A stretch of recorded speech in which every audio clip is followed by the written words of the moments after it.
Bismillahir Rahmanir Rahim. Nahmaduhu wa nusalli ala Rasulil Kareem.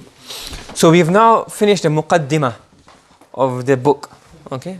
Which we discussed ilmul ma'ani, we discussed what balagha was, what fasaha was, fasahatul mutakallim, kalam, mutakallim, balaghatul kalam, balaghatul mutakallim. And in the end we discussed how to recognize each of these sciences. What sciences do we need to recognize all of these problems and these different aspects. So here's a summary of the entire chapter, okay, of the entire Muqaddimah. So let's look here. Let's say we got a word. Adam means what? Not having. We've done that already. So if a word doesn't have tanaful al-huruf, doesn't have mukhalafatul qiyas, doesn't have gharaba, what does it make this? Fasih. This kalima becomes fasih. You put lots of, okay, you got, and then if you have this, it becomes fasih kalima.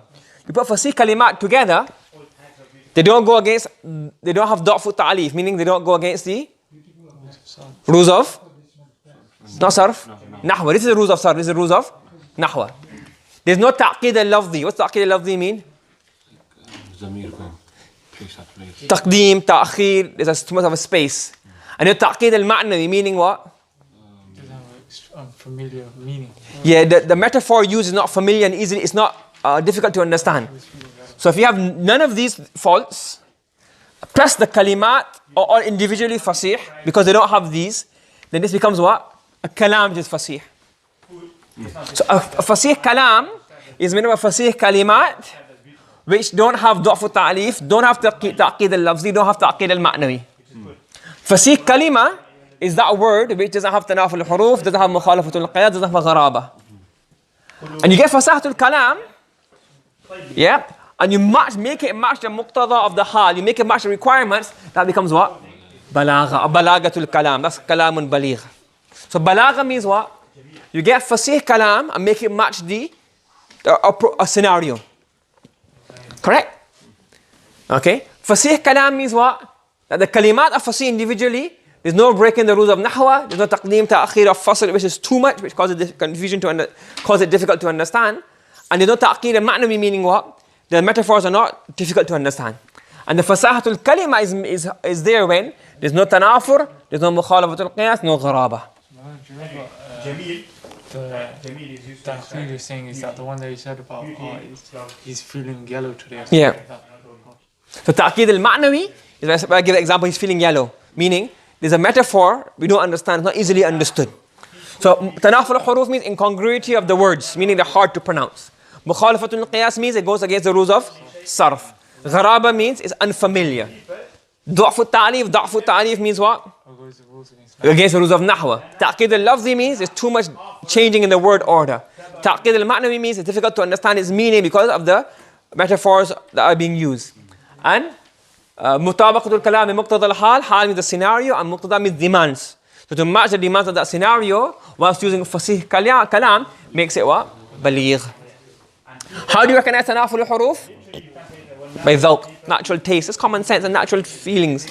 How do you recognize mukhalafatul qiyas? You need to know sarf. How do you recognize gharaba? Lugha, not learn a dictionary by heart, but because the dictionary have every single word. But what? By being well aware of the contemporary, or being well aware of the contemporary language. How do you know that for ta'alif? Nahwa. How do you know ta'qid al-lafzi? Nahwa again. How do you know ta'qid al-ma'nawi? From ilmul bayan. When you know ilmul bayan, that's a science which discusses what? Metaphors and kinaya and majaz and all that kind of stuff. So when you know that, you know which ones are right, which are not right, which are better, which are not better. Could you say In ilmul nahwa, literally, it really means about the i'rab. So even though nahwa, the way we study nahwa, we do cover some parts of the meaning. But in essence, really, the nahwa is just about what?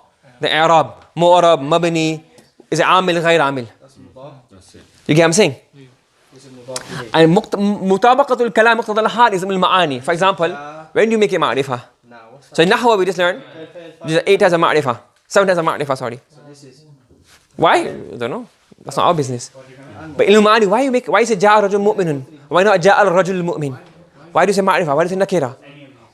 Why is it nakira ta'adhir, is it tahqir? All is discussed in ilmu ma'ani. Do you understand? So So this is completion now. We've completed the Muqaddimah. So there are 4 sections. There's the Muqaddimah, Ilm al-Ma'ani, Ilm al-Bayan, and Ilm al-Badi'. He doesn't mention, it's interesting, he doesn't mention Ilm al-Badi' here. Why do you need Ilm al-Badi'? I guess Ilm al-Badi' will be a cherry on top, I guess. Yeah, but he's not mentioned, because obviously if Ilm al-Badi' you can still be baligh. But Ilm al-Badi' is basically like a icing on top. So he hasn't mentioned why you need Ilm al-Badi' or what does Ilm al-Badi' help. But I guess, it makes the kalam baligh much better.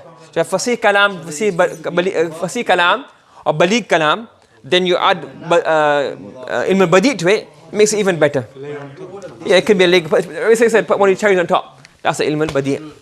Okay?